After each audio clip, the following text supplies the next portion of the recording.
Today we're going to be making hot strawberries which have been infused with lemon balm. Lemon balm is a lovely herb which has a delicate lemony minty flavour. So I'm Kath from Her Majesty Cooks. Let's do it.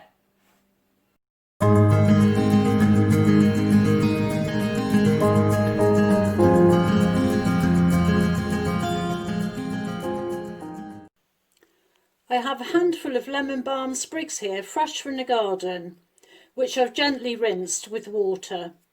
So in a saucepan over a low heat, put in 500 grams of strawberries, placing the lemon balm amongst the strawberries as you go. Now put in the juice of half a lemon.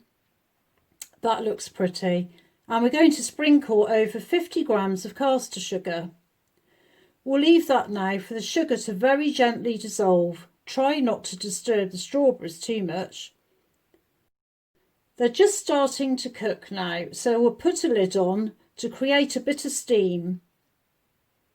That's had about 10 minutes, so we'll see how they're coming along.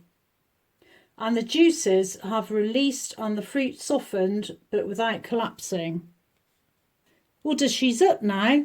If you've never tried hot strawberries, give them a go. They are utterly delicious, especially with ice cream. Don't forget the lovely syrup. I like to serve this with my no-churn almond ice cream. I'll leave a link in the description below for that one. So I'm off for my cup of tea. Don't forget to subscribe and like, and I'll see you next time. Bye!